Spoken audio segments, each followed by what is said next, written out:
Agradezco su presencia en nombre del Instituto de Ciencias Naturales de la Universidad Nacional, que en sus actividades académicas y de divulgación tiene previsto dos franjas, que son los jueves de la biodiversidad y cuando tenemos invitados especiales, como en el caso de hoy, tenemos el miércoles de invitados especiales. En el día de hoy nos acompaña el doctor Jürgen Guerrero.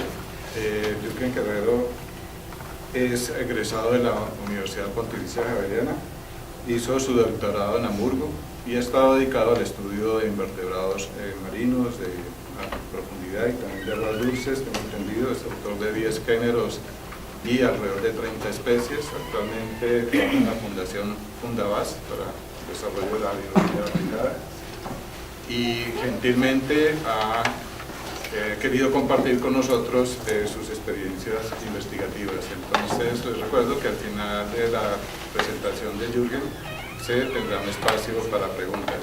Entonces, sin más preámbulos, doctor Jürgen, muchas gracias. Buenas tardes. Mi conferencia es una conferencia general sobre mares profundos. Yo estuve trabajando en el programa de mares profundos en Alemania, en el Museo Zoológico de Hamburgo, el grupo de la profesora Angelika Brandt. Entonces ella dirigía el grupo de estudio de la Antártida y de aguas profundas de Alemania. Entonces, ¿qué son mares profundos? Primero que todo miramos esta diapositiva que nos da una muestra sobre cómo es la distribución de la Tierra y el mar en el planeta, y rápidamente le llama a uno la atención que casi todo es azul. Entonces nuestro planeta, aunque se llama el planeta Tierra, es un planeta azul, entonces debería llamarse más bien planeta agua, planeta océano.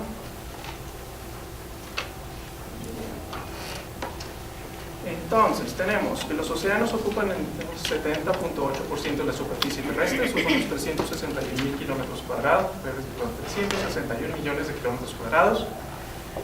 Tienen una profundidad promedio de 3.800 metros. Y lo que son fondos oceánicos, principalmente lo que se llaman las planicies abisales, comprenden más o menos un 53% de la superficie terrestre. Entonces esto los hace el bioma más grande que existe, es lo que ocupa más de la superficie terrestre, y misteriosamente también es una de las cosas menos conocidas en el momento. Bien. Bueno, los fondos oceánicos hasta hace unos 100 años se consideraba que debían ser planos, como los fondos de un lago, ya que se suponía que funcionaban exactamente igual que un lago, que llegan los sedimentos caen al fondo y pues van ocupando todo. Así que se suponía que los fondos oceánicos tenían que ser completamente planos. Entonces la realidad es muy distinta.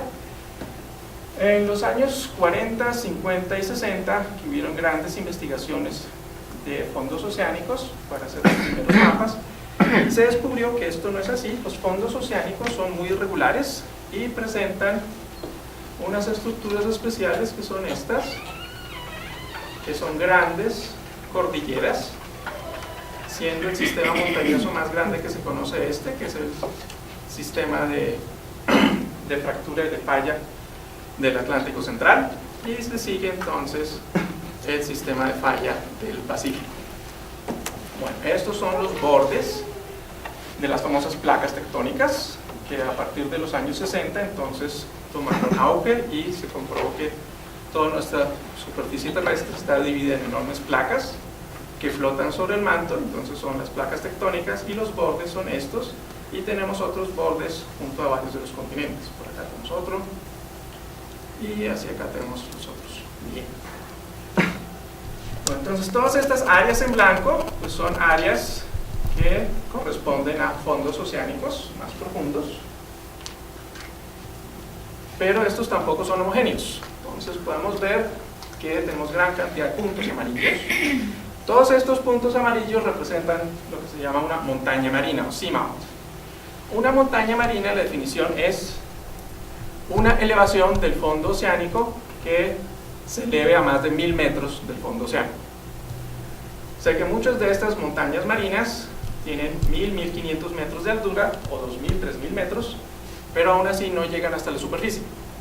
Entonces, si sumergimos, por ejemplo, a Monserrate, pues en un sitio de profundidad normal en el océano, todavía faltarían entre 500 y 1000 metros para llegar a la superficie.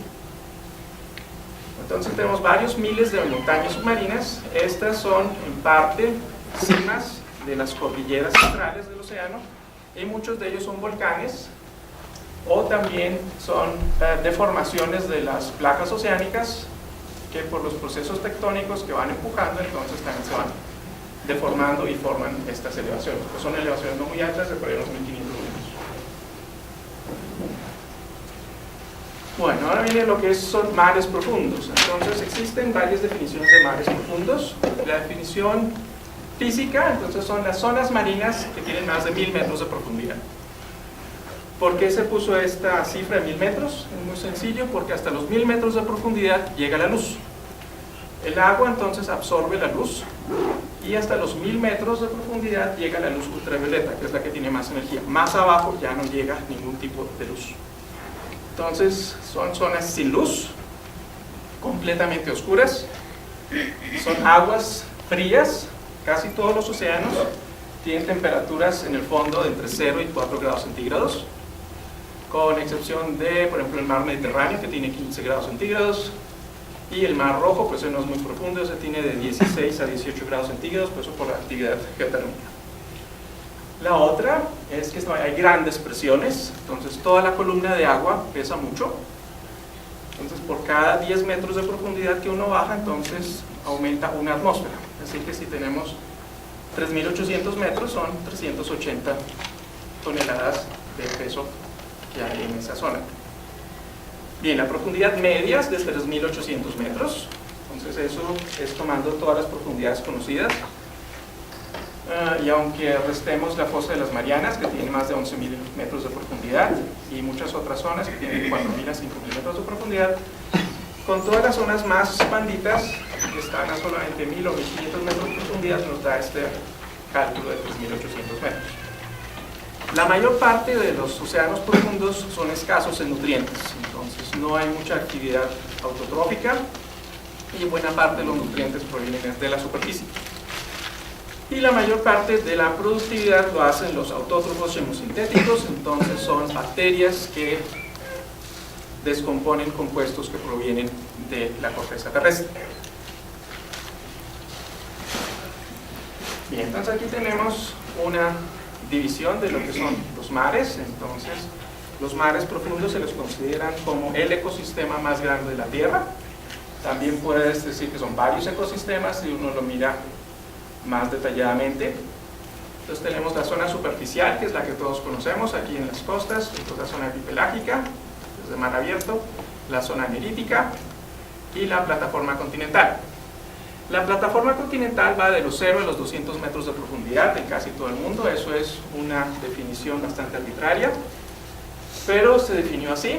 En algunas zonas, por ejemplo en la Antártida, la plataforma continental baja hasta los 400 metros, pero eso es por el peso del hielo. Entonces las masas de hielo son tan pesadas que empujan todo el continente y lo bajan 200 metros. Y entonces ese es uno de los sitios donde es más profunda que en otros continentes. Después tenemos la zona del talud, la zona de las planicies abisales, y después viene lo que son las fosas, la zona hadal. Entonces lo que es el talud, de los 1000 hasta más o menos unos 3000 metros, es lo que se llama el batial. Entonces en la zona de fondo se llama la zona batibéntica, y en la zona de aguas abiertas la batipelágica. Y tenemos entonces la parte abisal, entonces la parte abisalbéntica o planicies abisales, y la parte abisopelágica, que es la parte de agua. Bien, los estudios hasta ahora indican de que la mayor parte de la biomasa se concentra en los primeros 200 metros de profundidad, ya que ahí las temperaturas son un poco más elevadas, está toda la zona de luz, entonces está la mayor cantidad de producción debido a fotosíntesis de organismos unicelulares, y la biomasa disminuye con la profundidad y aumenta hacia las zonas de las planicies abisales. Entonces aquí tenemos una biodiversidad y una biomasa mucho mayor que en las zonas intermedias. Bueno, la luz, como les comentaba antes, solamente entra hasta los 1000 metros de profundidad. Tenemos la temperatura, entonces es más o menos constante a unos 4 grados en toda esta parte. Buena parte de la columna está entre 0 y 4 grados centígrados, ahorita vamos a ver por qué. Y la parte superficial, pues dependiendo de la latitud, puede ir de 0 o de menos 1 hasta 35 grados centígrados. Esa es la zonificación. Bien. Entonces, teniendo eso en cuenta, el océano no es uniforme. El océano está compuesto por grandes masas de agua. Estas masas de agua entonces se diferencian por temperatura y salinidad. Como ustedes sabrán, el agua se comporta como todos los líquidos y los gases, entonces sufre con las fuerzas de convección. Por lo general, todo lo que es más caliente es más liviano, menos denso y sube, y lo que es más frío es más denso y baja. Entonces, el agua dulce es menos densa que el agua salada, entonces casi siempre flota, y entonces la vamos a encontrar en la parte más alta. Agua caliente entonces siempre está en la parte más alta, agua fría va para abajo. Pero las masas de agua marinas entonces tienen sal, y dependiendo de la cantidad de sal que tienen y de la temperatura se comportan de una forma distinta. Dos cuerpos de agua que tienen la misma temperatura pero la salinidad distinta no se mezclan, y al igual sucede aunque tengan la misma salinidad, si tienen temperaturas distintas tampoco se mezclan. Esa es una de las cosas curiosas del agua, y es que si la masa de agua, para mezclar dos masas de agua, si tenemos agua a 4 grados centígrados y agua a 5 grados centígrados, es más o menos fácil de mezclar, pero si tenemos agua a 24 grados centígrados y agua a 25 grados centígrados, es mucho más difícil y necesitamos más energía para mezclar esas masas de agua.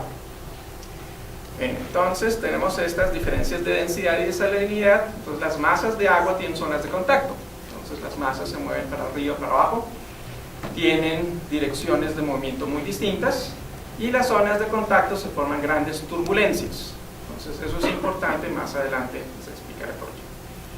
Y entonces el agua fría y salada entonces baja hasta el fondo, pero también agua caliente y muy salada, hipersalina, también puede bajar hacia el fondo. Y entonces es importante para entender cómo funciona el motor que mueve las aguas del océano, es entender esto de las distintas densidades que tiene el agua y la salinidad. Bueno, la circulación oceánica. Entonces el sistema es bastante sencillo. Tenemos a altas latitudes, entonces en los polos, tanto en el polo norte como en el polo sur, las temperaturas son bajas y se forma hielo. Bueno, todos ustedes me imagino que sabrán que el hielo de mar no es salado, sino es hielo de agua dulce. Entonces uno por lo general no encuentra hielo salado. Hay un par de excepciones, pero más o menos el 99% del hielo siempre es de agua dulce. Para formarse el hielo, entonces la temperatura baja, se forman los primeros cristales de hielo, y la sal que está disuelta en el agua tiene que ir saliendo. Entonces se van formando en los bordes de estos cristales zonas más saladas, entonces son más pesadas, tienen más sal, entonces se vuelven más densas y comienzan a bajar. Entonces al formarse hielo, parte del agua se congela, forma el hielo en la superficie, y por un fenómeno especial del agua, entonces el hielo siempre flota, aunque sea sólido, entonces es menos denso que agua de 4 grados o de menos 1.4 grados que es en agua de mar, y el resto del agua que absorbe toda la sal entonces cae. Entonces toda esta agua cae al fondo del océano y comienza a migrar hacia los polos. Entonces toda el agua fría migra, y ese es el motivo por el cual en la actualidad los mares son de temperaturas bajas, entre 0 y 4 grados centígrados. Con el tiempo el agua se va calentando, va subiendo, y las distintas masas de agua se van mezclando, suben a la superficie, y como aquí el agua se enfría y baja, entonces tenemos un flujo constante de agua de los trópicos hacia los polos, y para reemplazar el agua que se va aquí, entonces sube del fondo. De esta forma también hay un ciclo de nutrientes, y en esta forma es como funciona el gran motor que mueve las masas de agua del océano. Bien, este es uno de los modelos de circulación oceánica, que es el que más se conoce, que es el modelo del Atlántico Norte. Entonces, el Atlántico Norte tenemos una gran corriente que todos conocemos, que es la corriente del Golfo. Una parte se desvía para acá, pasa por las Bahamas y se conoce como la corriente del Golfo.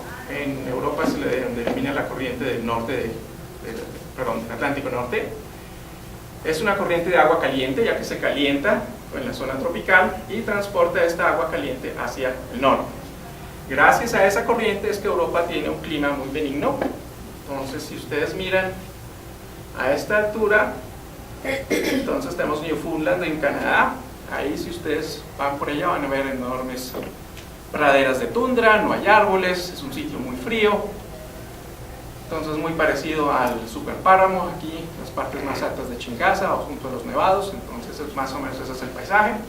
Pero si ustedes van al otro lado, entonces tenemos España y Francia. Entonces, a la misma altura ustedes pueden tomar vino tranquilos en uno de los grandes castillos europeos y tienen un clima de unos 20 grados centígrados. Bueno, en verano, en invierno es otra cosa. Bueno, toda esta agua se va enfriando y llega a esta zona norte, más o menos a la altura de la isla Jan Mayen, junto a Groenlandia. Comienza a enfriarse y en esa zona es la zona donde comienza a formarse hielo en el océano Ártico.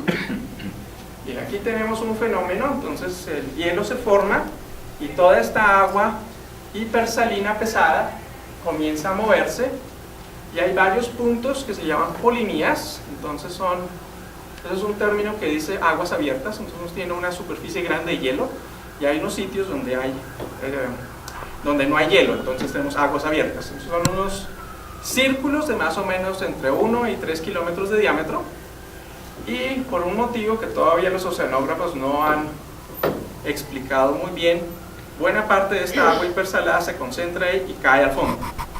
Bien, lo interesante es que eso se puede ver muy bien en el fondo, ya que cambia completamente la estructura del fondo oceánico. Entonces el agua cae unos 2 a 3 kilómetros, cae al fondo, y debajo de la polinía entonces encontramos sedimentos gruesos, entonces gravilla, y un poco más alejados entonces ya encontramos lo que son sedimentos más finos, arenas y lodos. Entonces es similar a un río, entonces donde la corriente es fuerte pues solamente encontramos rocas grandes, gravillas, y un poco más alejado entonces encontramos arenas y lodos. Bueno, entonces el agua cae y comienza a migrar hacia el sur. Entonces esta corriente pues pasa por todo el oeste del Atlántico. Una rama entra aquí a lo que es la planicie de Guinea y la planicie de Angola, la rama de aquí. Entonces esta gran planicie de abisal está alimentada por otra agua y pasa en parte por la planicie argentina, pasa por la parte sur del océano Índico, el océano Pacífico, aquí se pierde y en algún momento entonces sale otra vez a la superficie y comienza a migrar con las corrientes superficiales. Aquí la corriente tropical del Pacífico, aquí las corrientes del océano Índico, baja y vuelve otra vez el ciclo y se vuelve a calentar y pasa más o menos por el mismo punto. A ver, el cálculo que se ha hecho es que para que una gota de agua que haya caído aquí en una polinía y cae al fondo y dé todo el ciclo y vuelva al mismo punto, entonces se demora 2000 años. Así que el agua que está fluyendo actualmente hacia Groenlandia, en la superficie del océano, pues ya pasó por el fondo y se estuvo en la misma posición más o menos cuando estaba el Imperio Romano en su máxima extensión. Entonces ya nuestro mundo humano cambió mucho, pero el mundo de esa gota de agua cambió más bien poco. Bueno, ese es el más conocido, que es la del Atlántico Norte, pero entonces tenemos que la mayor fuente de circulación de aguas profundas es la Antártida, porque es el sitio donde más agua profunda se forma, ya que la Antártida está rodeada completamente por océano y la formación de hielo es mucho mayor en la Antártida que en el océano Ártico.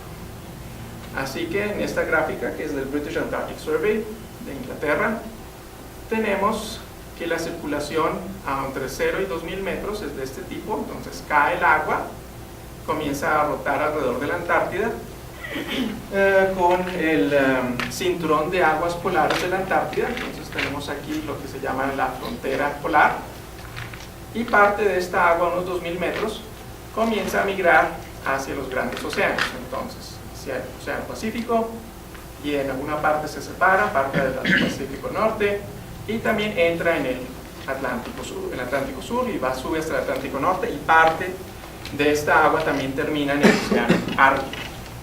Bien, aquí tenemos una barrera, que es la barrera de Balfish, con lo cual el agua de la Antártida pues no entra a lo que son estas planicies abisales de esta zona. Bien, ya cuando bajamos más, entre 2.000 y 3.500 metros, tenemos el mismo fenómeno de que el agua comienza a caer alrededor de la Antártida y comienza a repartirse. Aquí sí ya se ve mejor que buena parte del agua profunda del Océano Pacífico es alimentada por la Antártida, y en las zonas más profundas, de más de 3.500 metros, entonces buena parte es alimentada por aguas de la Antártida. Entonces aquí tenemos las grandes divisiones, y en el Océano Atlántico casi todas las planicies abisales están alimentadas por aguas de la Antártida en el lado este. En el lado oeste entonces son por aguas de Groenlandia. Bueno, con esto también se intenta explicar un poco de biogeografía, pero eso vamos más adelante. Bien. Bueno, nuestro océano no se ha comportado de la misma forma durante toda su existencia. Así que tenemos esta gráfica que nos da un pequeño vistazo de cómo era o cómo se supone que es el desarrollo de la Tierra en los últimos 4.500 millones de años. Entonces, por aquí atrás, hace unos 4.500 millones de años se formó la Tierra. Entonces, todos los registros indican que hace más o menos unos 4.000 millones de años ya existía un océano. Entonces, teníamos un océano global. Hace unos 3.500 millones de años aparecen los microfósiles más antiguos. Hace unos 2.000 millones de años entonces aparecen los primeros eucariotas. Después siempre se ha supuesto que en algún periodo por aquí debían haber aparecido los primeros metazoa, pero solamente hay registros de metazoa a partir de 580 millones de años para acá, que es el periodo del Vendium, que es la fauna del Ediacara. Y esto se explica porque hubo un fenómeno hace unos 600 millones de años que acabó con todo lo que pudiera haber sido metazoa y fauna más grande antes de los 600 millones de años. Bien, tenemos una fecha más importante para nosotros, que es aquí, entre 540 y 530 millones de años, que vino la famosa explosión del Cámbrico, donde aparecieron todos los grupos animales actuales. Entonces nuestros antepasados más antiguos aparecieron en esta época. Después, hasta unos 440 millones de años, tuvimos la primera gran extinción, la que fue entre el Ordovícico y el Silúrico.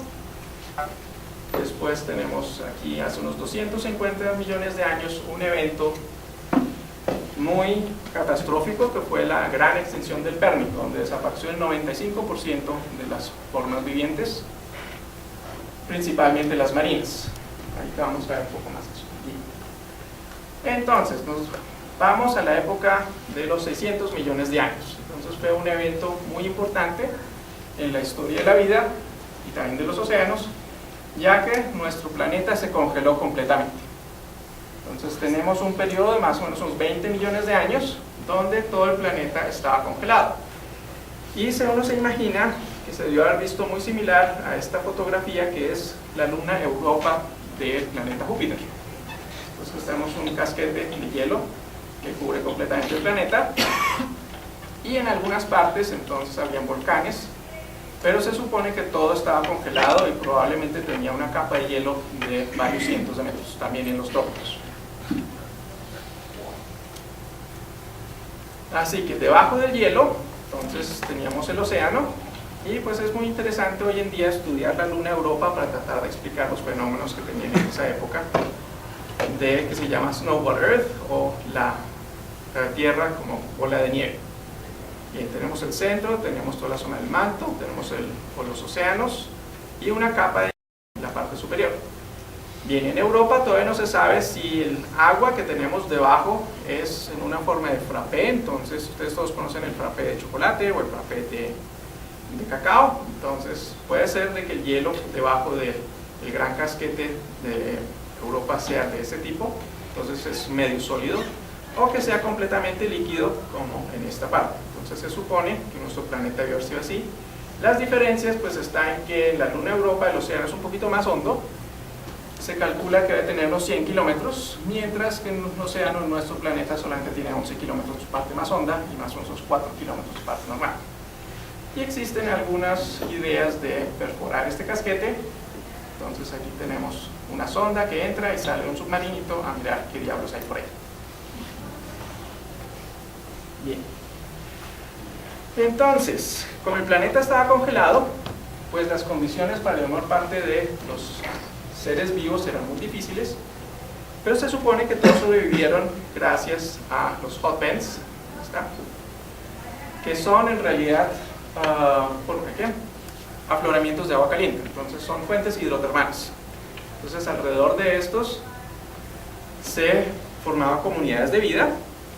En el registro fósil, los más antiguos que se conocen provienen del Silúrico. Entonces ya tenemos en la época del Silúrico, hace unos 500 millones de años más o menos, las famosas fumarolas negras con fauna asociada de gusanos, pequeños artrópodos, etc. ¿Cómo funciona esto? Las rocas del océano son porosas, entonces es igual que en tierra. Cuando cae la lluvia, entonces el agua se infiltra. En el océano pues no cae la lluvia porque tenemos toda la columna de agua encima, pero el agua entonces siempre se infiltra. Entonces entra y pues tenemos calor geotérmico, eso se va calentando, el agua se calienta, se vuelve menos densa y comienza a subir. En este proceso se disuelven gran cantidad de minerales, entonces el agua está rica en minerales, sube y sale a la superficie. Bien, la temperatura en un black smoker por lo general es de unos 280 hasta 380 grados centígrados, pero sigue siendo líquido. Esto es debido a la presión. La presión es tan grande, entonces el punto para que se vuelva vapor tiene que ser muchísimo mayor. Así que eso es uno de los grandes problemas cuando uno manda los submarinos teledirigidos o los submarinos tripulados, es que no pueden pasar por encima de estas zonas de aguas negras porque los vidrios, pues las ventanillas son de plexiglas y el plexiglas se funde a unos 70 grados, y si uno entra en agua de 300 grados se funde la ventanilla y por la presión todo se convierte en caldo de carne instantáneo. Entonces es un problema. Bien, entonces pasa y toda esta gran cantidad de minerales que tienen entonces sirve como base a una cadena de vida que son microorganismos, bacterias que tienen un sistema de obtener energía a partir de estos compuestos. Tenemos otras cosas que son los cold sweeps, que es algo muy parecido, pero entonces el agua no sale muy caliente, entonces se llaman las chimeneas blancas de white smokers. Entonces la temperatura del agua puede ser de unos 30 grados y es de color blancuzco. Algunos de estos otros sitios donde sale agua más caliente, o también más o menos agua a unos 15 grados, también extraen entonces metano e hidrocarburos que están disueltos en la roca. Bien. Lo interesante en esto es que por la temperatura es tan alta, entonces aunque el agua alrededor es de solamente 4 grados, parte del agua aquí se calienta, entonces tenemos una temperatura alrededor de un black smoker de más o menos entre 10 hasta unos 18 grados. Estas son formaciones bastante jóvenes, entonces los black smokers tienen una vida, digamos, vida útil de unos 25 a 30 años y entonces después se tapan y pues toda la comunidad entonces muere, entonces tienen que colonizar otro que generalmente aparece en algún sitio cercano. Bueno. Bien, los ecosistemas entonces marinos los dividimos en dos: los de superficie, que están basados en la luz, son netamente fotosintéticos, donde tenemos principalmente algas que generan capturan la energía solar, entonces producen fotosíntesis y producen entonces compuestos de carbono y proteínas y dan origen pues a las plantas verdes. Y toda la cadena entonces se basa en los herbívoros, que se comen a estos organismos, y después pasan a carnívoros, que se comen a los herbívoros, y durante varias cadenas. Bueno, tenemos en aguas profundas, como no hay luz, entonces no hay fotosíntesis, entonces no hay plantas, así que por allá no van a encontrar botánicos marinos en aguas profundas, solamente se dedican a la parte superficial. Y en la parte profunda entonces tenemos organismos quimiosintéticos. Lo que hacen es, de donde sale agua caliente, que tiene muchos compuestos a base de azufre y varios metales, principalmente hierro, los oxidan, ganan su energía, producen entonces compuestos de carbono, proteínas, grasas, y muchos animales entonces se alimentan de ellos o crean simbiosis con ellos para poder efectuar sus ciclos de vida. Por ejemplo, estos que son los gusanos rojos, Riftia panchitila, son muy interesantes ya que no tienen un sistema digestivo. Entonces tienen un saco en la mitad del cuerpo. En este saco crían bacterias y por ayuda de las agallas entonces toman los sulfatos, los compuestos de sulfuro, principalmente H2S, y otros nutrientes, los pasan a este saco donde las bacterias crecen y se alimentan entonces de los productos de las bacterias. Bien, estos ambientes son extremadamente tóxicos, entonces tienen mucho H2S. Como ustedes sabrán, es uno de los agentes más venenosos que existen. Aún nosotros, que tenemos un olfato extremadamente malo, podemos olerlo en varias partes por millón de lo tóxico que es. Entonces es un proceso evolutivo para poder detectarlo rápidamente y huir. Estos organismos entonces pueden vivir muy bien bajo este sistema. Por ejemplo, la Riftia panchitila tiene una hemoglobina, entonces también tiene pigmentos que transportan oxígeno a base de hierro, que está modificada. Entonces el H2S lo que se hace es se fija la hemoglobina y no puede transportarse más oxígeno. Ellos tienen una hemoglobina modificada con dos puntos de anclaje, uno para H2S y otro para oxígeno. Así que a ellos no les interesa si hay H2S en las cercanías o no. Y por supuesto siempre tenemos carnívoros que se alimentan de estos organismos que tienen, son simbiontes, y algunos directamente se alimentan de las bacterias. Bueno, bien, junto a los cold sweeps, entonces a veces tenemos unos fenómenos muy especiales, muy extraños. Ustedes tienen que imaginarse que van por el fondo del océano a unos 3.800, 4.000 metros de profundidad, tienen una vasta extensión de lodos y arenas, y de pronto hay un lago. Entonces estamos en el fondo del mar y tenemos un lago en el fondo del mar. Y tiene una playa llena de bivalvos y también tiene pequeñas olas, y entonces tiene una zona de rompiente, pero hasta ahora no se ha visto ningún pez haciendo surf por ahí ni ninguna cosa. Entonces lo que sucede es que estas son masas de agua hipersalinas, entonces siempre están relacionadas a grandes domos salinos que están en la corteza terrestre, y por la infiltración de agua entonces sale y el agua es extremadamente salada, y también parte de estos domos salinos están relacionados con trampas de hidrocarburos, entonces de asfalto, de metano y de petróleo, y esto también sale, y buena parte de esta fauna asociada entonces son principalmente este tipo de almejas. Tienen bacterias quimiosintéticas asociadas en las agallas, y lo que hacen es filtran, y algunos de ellos entonces toman directamente metano, se ubican exactamente en los puntos donde sale metano, entra, y estas bacterias entonces decomponen el metano y ayudan a producir compuestos que le sirven a la almeja. Estos cold sweeps, entonces la comunidad de vida alrededor es muy distinta a la de los hot pens. Los hot pens siempre son muy rápidos, entonces promedio de vida unos 30 años. Estas comunidades son antiguas, entonces hay varias que tienen 50, 100, 200, 300 años. Entonces buena parte de estas almejas pueden tener 150, 200, 300 años. Entonces por lo que también están en zonas muy frías, así que los metabolismos son bastante bajos. Entonces esto es una de las cosas curiosas, que en una anguila que nada en la mitad del lago. Entonces en el fondo del mar hay una anguila que nada en un lago. Interesante. Bueno, otra de las cosas que podemos encontrar en los fondos oceánicos son nódulos de manganeso. Bueno, los nódulos de manganeso son agregaciones metálicas. Aquí podemos ver una fotografía, cómo se ven. Si uno los ve, son más o menos como papas. Entonces hay unas papas más pequeñas, un poco papas más grandes, de color negro. Los del Pacífico tienen una forma casi esférica, los del Atlántico entonces tienen una forma elíptica. ¿Por qué? No se sabe.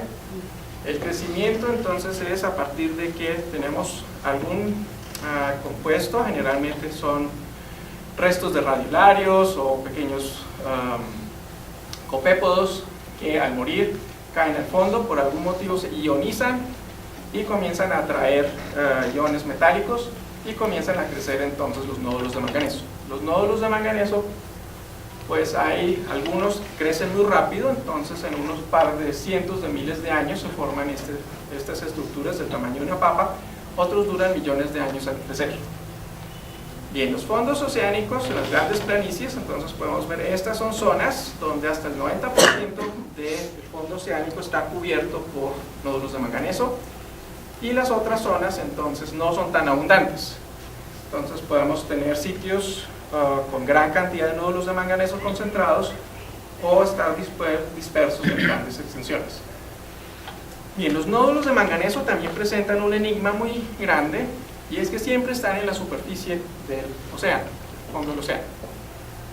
Y esto es muy raro porque hay sedimentación, entonces cuando hay sedimentación, pues caen los sedimentos encima y los van enterrando. Entonces es lo normal, que cualquier cosa cae al fondo y después de algún tiempo entonces queda enterrada. Los nódulos de manganeso no, siempre están en el borde superior del sedimento. Bien, todavía no se tiene una respuesta concreta, pero entonces hay muy buenos indicios de que esto es por actividad biológica. Bien, tenemos esto, es una holoturia, un pepino de mar, es uno de los pepinos de mar más comunes que hay en aguas profundas. Entonces, como podrán ver, son de muchos colores, pero los taxónomos dicen que todos son la misma especie, que sencillamente los colores son para camuflarse mejor en el fondo. Como no hay luz, entonces no les interesa mucho que tengan colores llamativos. Bien, las holoturias viven en el fondo y tragan sedimentos. Los pepinos de mar, eso es lo que hacen. Entonces tragan sedimentos y en parte los sedimentos que tragan nódulos de manganeso. Y pues pasan los nódulos de manganeso y pues cuando salen del tracto digestivo, entonces con las heces, entonces quedan otra vez en la superficie. De esta es la forma como no se entierran. Bien, los nódulos de manganeso también tienen otra particularidad, y es que como son metálicos, entonces tienen gran cantidad de manganeso, tienen mercurio, plomo, y todos ustedes saben que esos son compuestos metálicos altamente tóxicos. Y existe una fauna asociada a los nódulos de manganeso. Entonces, en sitios con nódulos de manganeso ustedes van a encontrar una fauna asociada que es completamente distinta a la fauna que ustedes encuentran en sitios donde no hay nódulos de manganeso. Bueno, entonces tenemos la paleoceanografía. Volvemos a cómo eran los océanos antiguos. Bien, los océanos se han dividido en dos grandes etapas, entonces lo que llamamos océanos calientes y océanos fríos. Hoy en día tenemos océanos fríos, que es el diagrama de abajo. Entonces tenemos una parte superficial, una parte de aguas profundas, y toda la columna de agua tiene oxígeno. Entonces en los océanos actuales ustedes van a encontrar oxígeno hasta en los sitios más profundos. Entonces en la fosa de las Marianas, o en la fosa de Puerto Rico, en la fosa de Perú, entonces ustedes pueden bajar a 8000 metros y habrá oxígeno, y entonces tendremos metazoos, y pues tendremos holoturias y algunos peces, gran cantidad de crustáceos, etc. Pero tenemos otros periodos entonces donde los océanos profundos eran calientes. Bien. Así que aquí tenemos el diagrama. Entonces tenemos la parte superficial donde es óxica, entonces todo el sistema de vida de metazoo y de plantas se ubica en esta parte, más o menos unos 200 metros, hasta unos 200 metros de profundidad. Después viene una pequeña parte hipóxica y después la parte más baja, que es anóxica.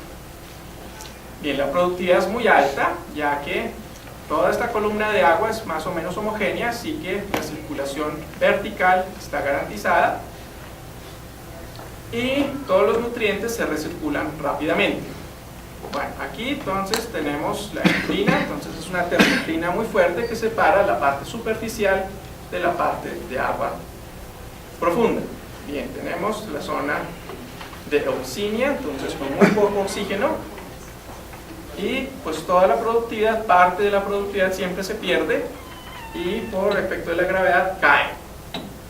Entonces en esta parte pues la actividad bacteriana es muy elevada, consume todo el oxígeno, y aquí abajo todo esto entonces es actividad anaerobia.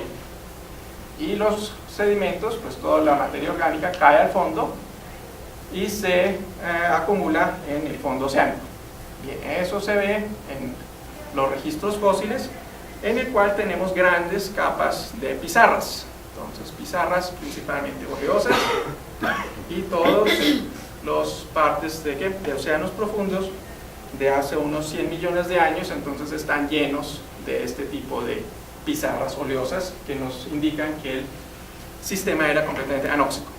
Bueno, y los sistemas actuales, entonces tenemos una gran columna de agua que es óxica, tenemos unos sustratos anóxicos muy pequeños, generalmente por debajo del sedimento, entonces tenemos unos 2-3 centímetros de sedimento óxico y después sí tenemos sedimentos anóxicos.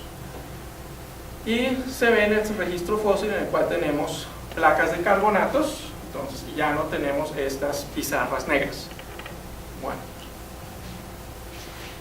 así que sigamos. Bueno, tenemos esta imagen que es una reconstrucción de cómo se veía el planeta Tierra hace unos 90 millones de años. Entonces la distribución de los continentes era distinta a la actualidad. Aquí tenemos Sudamérica, aquí bajo agua tenemos Colombia, tenemos África, buena parte de Europa está bajo agua, tenemos el famoso mar de Sundance en América del Norte, el gigantesco océano de Tetis, y lo más importante es que tenemos esta corriente que es la corriente circuntropical. Entonces tenemos una corriente de agua caliente que movía todo el agua del océano a través de los trópicos. Parte de la corriente se dividía por acá, bajaba y calentaba a Australia y Antártica, lo que hace hoy en día la corriente del Golfo con Europa, y mantenía aquí temperaturas elevadas, aunque estuviera prácticamente en el polo sur. Bueno, el agua subía por el protoatlántico, entonces entre Sudamérica y la Antártida todavía estaban comunicados por un puente un puente continental. Bueno, entonces todo esto de lo que era Gondwana, que se fue rompiendo, aquí tenemos la India y Madagascar. Bueno, bien, el océano Ártico, y entonces también la zona de la Antártida, no tenían hielos. La temperatura en ese entonces era mucho más elevada y se cree que teníamos temperaturas de unos 10 a 15 grados en la zona ártica. Entonces, en los registros fósiles ustedes pueden encontrar, por ejemplo, aquí al norte de Groenlandia, cocodrilos. Así que ese es uno de los grandes misterios, porque la inclinación del planeta seguía siendo la misma, así que tenía que tener mínimo 3 meses al año de oscuridad absoluta. ¿Qué hacían los cocodrilos en esa época? Pues no se sabe. Entonces probablemente es hibernación. Y en la parte sur pues también tenemos el mismo fenómeno, así que también tenemos grandes bosques en estas áreas que probablemente perdían sus hojas en la época del invierno. Bueno, pero lo importante saber es que toda esta corriente pues mantenía la distribución de calor y la alimentación de aguas profundas era distinta. Entonces por la evaporación se formaba también agua hipersalina en la zona tropical. Agua hipersalina es más densa que agua de salinidad normal, entonces podemos tener agua hipersalina de 40 partes por mil, lo normal son 33, y esta agua entonces baja. Entonces agua caliente y baja al fondo. Entonces ya no tenemos el motor que es por agua fría de los polos, y entonces circula hacia el trópico por el fondo, sino en la zona ecuatorial. Entonces el agua hipersalina caliente caía, llegaba hasta el fondo y se movía en forma contraria hacia los polos, subía por los polos y por la parte superficial, entonces migraba otra vez hasta la gran corriente pantropical. Bueno, entonces de resumen tenemos el Cretáceo, tenemos que las aguas profundas eran anóxicas, entonces por debajo de los 500 metros de profundidad tenemos hipoxia, y a más o menos 1000 a 1500 metros seguramente anóxica. La temperatura era aproximadamente unos 15 grados centígrados, tenemos gran cantidad de sedimentos con pizarras negras, toda la vida marina estaba en la superficie, entonces por ejemplo los cronosaurios, los plesiosaurios, etcétera, habitaban en los primeros 200 metros de profundidad, había gran productividad superficial, eso se puede ver por los coccolitoporos que forman por ejemplo las grandes acantilados del sur de Inglaterra. Todo eso son sencillamente microalgas que fueron creciendo y formaron esos gigantescos depósitos calcáreos de unos 200-300 metros de espesor. El ciclo de nutrientes era corto, y si quieren estudiar un sistema de ese tipo en la actualidad, tenemos el Mar Negro. El Mar Negro tiene ese tipo de estratificación. La zona superficial, los primeros 200 metros son óxicos, y de ahí para abajo todo es anóxico. Entonces, para los arqueólogos eso es muy interesante, porque tenemos naufragios de la época de los griegos y los bizantinos, y la madera está intacta. Entonces ustedes pueden encontrar las cuerdas, la madera, etcétera, todo está en las mismas condiciones en el momento, como en el momento en que se hundieron. Bueno. Bien, esto fue más o menos así, entonces, de mantener las condiciones del Cretáceo hasta hace unos 30 millones de años. Entonces tenemos un gran periodo donde los océanos eran anóxicos, de más o menos unos 250 millones de años hasta unos 30 millones de años en el pasado. Y hace unos más de 200 millones de años que teníamos océanos calientes. Bueno, lo que sucedió es que la Antártida se corrió más hacia el sur y rompió el el puente que existía con Sudamérica. Eso fue hace unos 30 millones de años, entonces se abrió lo que es el pasaje de Drake, con lo cual comenzó a fluir agua por acá y aisló completamente la Antártida. Entonces la Antártida ya no estaba comunicada con Australia, entonces tampoco ya no venía agua caliente, podía bajar tanto. Entonces el agua solamente llegaba hasta el sur de África y subía otra vez, y se formó una corriente alrededor de la Antártida que la separó y comenzó a funcionar como una nevera. Entonces separó perfectamente el océano Antártico y los demás océanos. Como en la época de invierno, entonces tenemos varios meses en que hay oscuridad total. Comenzó a enfriarse rápidamente, comenzó a caer nieve. Como ustedes saben, la nieve refleja muy bien la luz solar, entonces aumentó el albedo, con lo cual comenzó a enfriarse cada vez más y más y más. Y hace unos 25 millones de años, entonces comenzó a formarse hielo también en las partes de la costa, y comenzó a funcionar el sistema de circulación actual. Y así que comenzó a volverse óxico todo el océano, todos los océanos profundos. Esto es importante para saber, ya que la fauna actual de los océanos profundos no tiene más de 20 millones de años. Entonces, que es el momento en el cual pudieron acceder a ese punto. Entonces la colonización principió hace unos 20 millones de años. Así que todas esas historias de que en el fondo de los océanos ustedes pueden encontrar organismos prehistóricos, ahí pues dinosaurios, plesiosaurios o organismos fósiles extraños, entonces eso no es cierto. Por ejemplo, la famosa neopilina que se descubrió, se hizo un análisis y pues también tiene por ahí unos 15 millones de años, y es sencillamente una evolución paralela con las pilinas que habían en el Cambriano. El siguiente evento importante para la circulación de los océanos fue que se cerró el Istmo de Panamá. O sea, hace unos 5 millones de años se cerró el canal de aguas profundas, y hace 3 millones de años entonces se cerró la parte superficial, y en eso le facilitó entonces la migración de animales de Sudamérica hacia el norte, también de algunas plantas, y también de animales de Norteamérica hacia el sur. Entonces aquí teníamos, por ejemplo, los robles que se aburrieron de los inviernos de Canadá, entonces empacaron maletas y se fueron y se instalaron aquí en Colombia. Entonces ahí, gracias al Istmo de Panamá, tenemos robles por acá. Bien, eso tuvo no solamente no fue solamente importante para la fauna que fluyera del norte hacia el sur, para los océanos también fue muy importante. Entonces ya no tenemos más el flujo de agua caliente hacia el Pacífico, y comenzó a haber el flujo hacia el norte. Entonces se formó la famosa corriente del Golfo, subía hacia el norte, lleva gran cantidad de humedad, pues toda la humedad que hoy en día también tenemos, los ciclones, etcétera, todo eso sube hacia el norte y comenzó a nevar, y con el tiempo también aumentó el principio de albedo, entonces todo quedó blanco, comenzó a enfriarse cada vez más y más y más y más, y también se generó el sistema de aguas frías y persaladas del norte que comenzaron a fluir hacia el sur.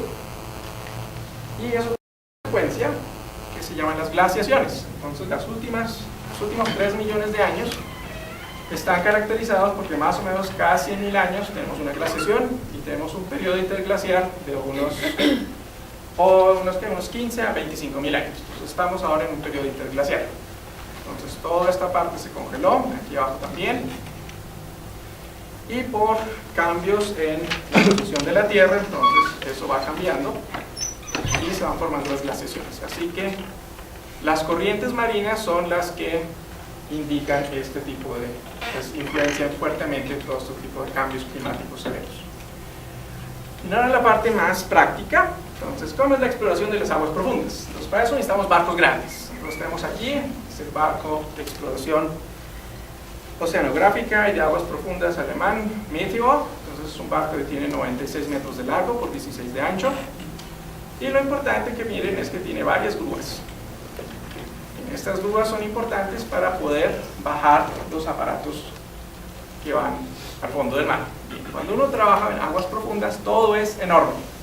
Los barcos también tienen que ser grandes, ustedes no pueden trabajar con barcos pequeños, porque los equipos son grandes. Bien, en la actualidad los equipos más famosos de exploración son equipos teledirigidos, como este, el ROV Marum, que se alcanza los 6.000 metros de profundidad. Tenemos el tiburón de Bari, que está en Estados Unidos, se alcanza unos 2.000 metros de profundidad. Y también tenemos equipos tripulados, entonces son submarinos tripulados, como el Shinkai 6500 de Japón, que baja hasta 6.500 metros de profundidad, o el Jonathan Sea-Link, que baja hasta unos 1.500 metros. Bien, estos son más populares en el momento por los costos, entonces son más baratos de operar que los equipos tripulados y son un poco más pequeños. Un equipo tripulado siempre necesita toda la maquinaria para soportar la vida de una persona que está a bordo, mientras en los otros todo viene es por un cable que está a bordo del barco y entonces se baja. Ese cable es lo que indica que el barco tiene que ser grande, porque va enrollado en tambores. Bueno, entonces tenemos otros tipos de aparatos de exploración. Entonces son, por ejemplo, el Batisaurus y la Glanta, son especiales para hacer filmaciones, y con estos obtenemos fotos de organismos de aguas profundas. Por ejemplo, este pez, Careproctus longifinis, que es de más o menos unos 1.500 metros de profundidad, y como no hay luz, pues tiene unas características especiales, son estas fosas. Eso no indica que sufrió un acné tremendo cuando fue joven, sino son fosas de mecanorreceptores y electroreceptores. Como no hay luz, entonces no puede utilizar la luz para detectar las cosas, sino las detecta a través de corrientes eléctricas y de movimiento. Entonces, para eso, este tipo de receptores son mucho más grandes. Bien. Tenemos ahora los equipos clásicos de muestreo. Estos se siguen usando, algunos ya tienen más o menos unos 100 años de uso, y se dividen en los equipos de caída y los equipos de arrastre. Tenemos el box corer y el multicorer, que son de los más comunes. El box corer es un cajón metálico de 50 centímetros por 50 centímetros y otros 50 centímetros de profundidad, que tiene una cuchilla que sube a un lado y se deja caer al fondo. Entonces se entierra en el fondo, cae la cuchilla y se vuelve a elevar. Entonces es un sacabocados gigante, sencillamente. El multicorer, entonces, en vez de tener uno grande, tiene 12 tubitos de 10 centímetros, y estos se entierran en el fondo marino cuando cae, y tiene unas pequeñas tapas, y con esas tapas se cierran y se extrae entonces el sedimento de la superficie. El trineo de epibentos, entonces, es un trineo que se deja caer en el fondo y se arrastra, y tiene una red cónica que atrapa toda la fauna asociada al fondo hasta 1 metro de altura. Y tenemos el trineo de Agassiz, que es un poco más grande, cuando la red no es tan fina, entonces se capturan animales más o menos de 1 centímetro y más de tamaño. El epibentos captura organismos de 0.3 milímetros hasta lo que quepa. Entonces, bien. Es muy importante la presión. Entonces este es un ejemplo que hicimos a bordo del barco Meteor en Diva 2. Cogimos un pedazo de icopor y lo amarramos al multicorer que estaba en una cueva, que uno de los de los tubos no estaba funcionando bien, entonces hizo una prueba, se bajó a 1500, se volvió a subir, se comprobó que sí funcionaba y el icopor estaba completamente deformado. Entonces, cuando uno baja bombillos, entonces ellos implotan y muchas otras cosas también implotan. Si uno baja también una Coca-Cola, que también lo hicieron en una lata y también en una botella. Después estaban saladas, entonces el agua entra, entonces a través de la tapa la presión es tan grande, pero logra entrar y tenemos Coca-Cola salada. Muy chistoso. Bueno, entonces el muestreo, lo que se hace, se coge el aparato, entonces es un aparato de arrastre, entonces uno está pescando a una profundidad de unos 4.500 a 5.000 metros, se pone el aparato en el agua. Lo importante es que esta estructura de aquí se llama la lenteja, que es una estructura metálica de 600 kilos de peso, que eso en la parte anterior se deja caer y toca esperar 6 horas hasta que llegue al fondo. Entonces llega al fondo, uno lo arrastra por 20 minutos y otra vez lo sube otras 6 horas. Entonces eso es. Con los aparatos de caída es más rápido, entonces eso solamente de 2 a 3 horas que dura el proceso. Entonces se deja caer hora, hora y media, cae al fondo e inmediatamente vuelve a subir. Entonces uno tiene bastante tiempo entre muestreo y muestreo. Bueno, y después, por ejemplo, para el gran agacestrol lo que sale es esto. Entonces tenemos gran cantidad de organismos, principalmente estrellas de mar, y estos son anémonas, uno que otro pez, son las anémonas, uno que otro cangrejo. Entonces no es mucho lo que sale, entonces son 12 horas de espera para tener un balde grande lleno de organismos. Entonces siempre tenemos holoturias, entonces estas son holoturias típicas de aguas profundas, entonces les llaman los marranitos porque parecen un marranito, entonces caminan sobre sus paticas, son muy simpáticos, tienen más o menos unos 15 centímetros, algunos más grandes hasta unos 30 centímetros, pero normal son así pequeños, unos 15 centímetros. Y en ocasiones también se obtienen peces, entonces un pez típico de unos 5.000 metros de profundidad, no tienen cola caudal, los ojos son muy pequeños, la boca es muy grande y lo más interesante es que la consistencia es gelatinosa. Entonces si ustedes cogen un pez de superficie son duros cuando los cogen, estos son gelatinosos, entonces ustedes pueden hundir todo el dedo, es bien curioso la consistencia de estos peces. Bueno. Y en aguas más superficiales, por ejemplo la agacestrol, como no se puede cerrar, entonces captura todo lo que hay en la columna de agua. Entonces también salen estos que son pescadores de linterna, pejesapos, y pueden ver que la forma es más o menos esférica, así que lo que hacen es prenden el primer radio de la aleta dorsal, que es luminoso, que comienzan a mover, y pues alguien se interesa para comerse eso, estos lo detectan y como son prácticamente esféricos, entonces pueden moverse rápidamente, tienen una boca muy grande y chupan al que vino a mirar qué era. Pueden comer cosas hasta de su mismo tamaño, ya que el estómago es muy elástico, y aprovechan algo que se llama la estrategia bonanza. Entonces las aguas profundas son muy pobres en nutrientes, así que cualquier cosa que llegue hay que capturarla y comerla. Entonces uno se atraganta lo más que pueda, así que cuando ustedes ven uno de estos que acabo de comer, entonces puede tener una barriga de este tamaño. Entonces es bien curioso. Y este pez es famoso pues en Europa, principalmente entre las feministas, porque esta es una hembra y esta estructura que cuelga aquí abajo es un macho parásito.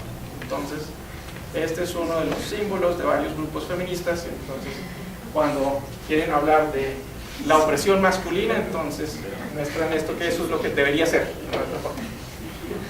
Bien, entonces volvemos al trabajo a bordo. Como el periodo entre muestreo y muestreo es muy largo, lo que se hace es el sedimento que sale, por ejemplo, del box corer, del multicorer o del trineo de piventos, entonces se cuela. Entonces tenemos unas mesas especiales con agua de mar y se va pasando por distintos tamices. Una fracción siempre se toma entera, que va para la parte de microbiología y de organismos muy pequeños, y parte de lo que queda en los tamices después pasa aquí a los microscopios que tenemos a bordo y se hace el estudio y se van sorteando organismos más grandes que pasan a distintos frascos, etc. Y todo después viene a ser trabajado en tierra. Bueno, entonces cuando ya el material está presorteado pasa a los especialistas. Entonces tenemos formas morfológicas. Aquí tenemos tanaidaceos, que es un grupo que trabajé más o menos por 10 años. que sigo trabajando. Y tenemos grandes diferencias. Los de arriba son todos tanaidáceos de aguas superficiales. Entonces, por ejemplo, aquí en Colombia podemos encontrar este tipo de tanaidáceos, estos de acá. Yo sigo buscando este, pero no lo he encontrado, espero encontrarlo pronto. Y todos estos son formas típicas de aguas profundas. Las diferencias, entonces, están en que aguas superficiales ustedes van a encontrar muchas estructuras cutáneas, entonces espinas, pelos, etc. En aguas profundas, pues no van a encontrar prácticamente nada. Entonces son un poco más complicados, tienen otros tipos de adaptaciones. Bien, entonces, esa es la otra cosa. Casi toda la fauna son animales nuevos. Buena parte de estos son organismos que describí. Entonces, en los últimos años, entonces son distintos. Este es de color rojo porque fue tinturado con rojo de Bengala, no es que sea rojo. El único que sí es de color es este, Tanaela profunda, ese sí es amarillo. Todos los demás son blancos. Y pues, como ven, casi todos son pequeños, 1 o 2 milímetros. Los más grandes son los neocanaes, que alcanzan a centímetros, centímetro y medio. Entonces son bastante grandes. Bien, pero no solamente tenemos pequeños crustáceos, también tenemos moluscos. El otro grupo que yo trabajo son cefalópodos. Entonces tenemos aquí un grimpotéutido muy grande cerca de Hawái. No se sabe todavía qué especie es, solamente se conocen las fotos. Tiene más o menos 2,50 metros de largo. Y aquí tenemos un pulpo común, un encirrado de aguas profundas también de la zona de Hawái. Bueno, ¿por qué les muestro eso? Porque yo principié a trabajar con aguas profundas fue con Graneledone yamana. Es un pulpo de aguas profundas. Este género habita más o menos a los 1500, 2000 metros de profundidad. Proviene del Atlántico Sur, alrededor de las Islas Malvinas o Falklands, entonces también está en la parte de Argentina del Sur y llega más o menos hasta Uruguay. Entonces está caracterizado por tener gran cantidad de verrugas, tiene unos cuernitos sobre los ojos, las verrugas son compuestas y pues este es un brazo modificado de los machos para pasar el espermatóforo a las hembras.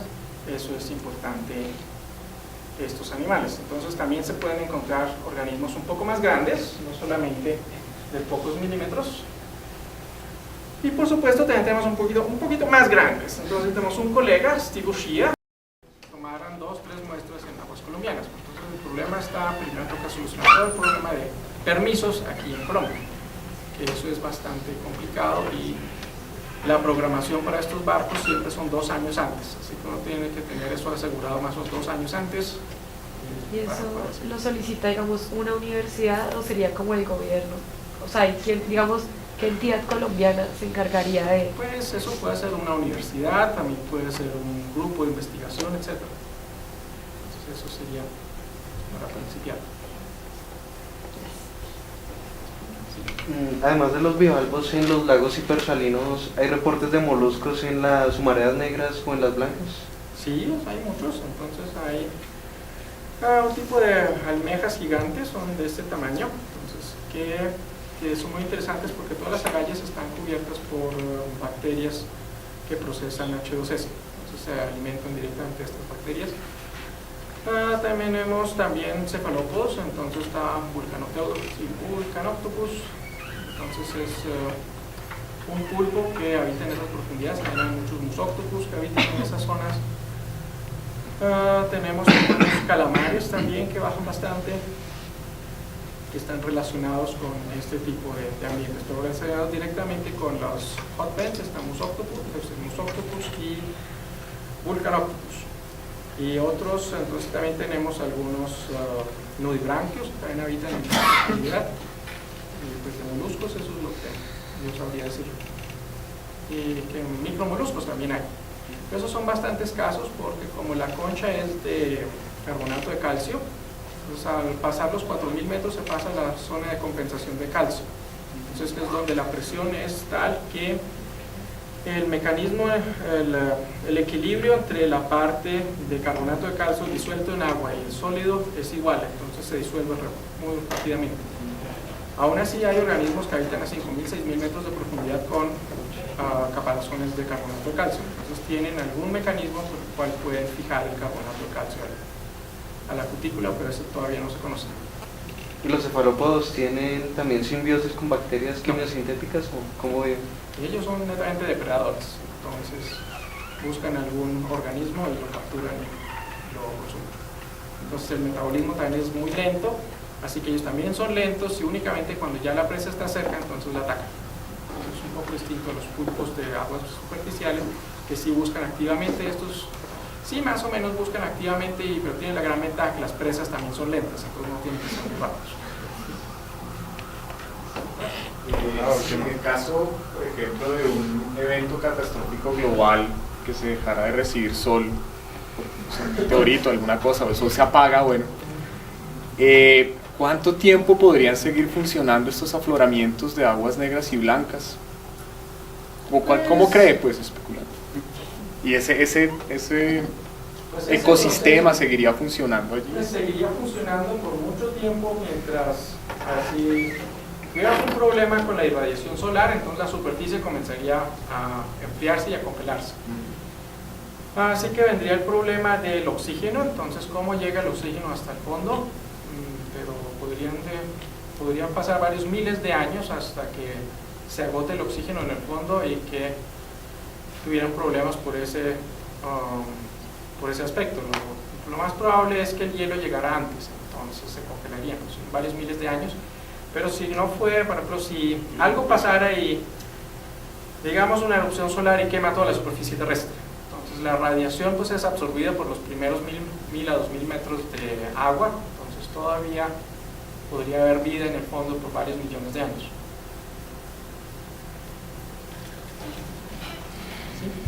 ¿Qué tipo de material tienen los anélidos estos que viven a grandes profundidades? Es decir, ¿es una estructura mineral o es una estructura orgánica? Todos tienen unas estructuras orgánicas, entonces algunos lo que hacen es tejen un tipo de seda y entonces capturan los granos de arena y forman un tubo. Pues si usted se refiere a los sésiles, esta es una forma, la otra forma es un tipo de mucosa la cual recibe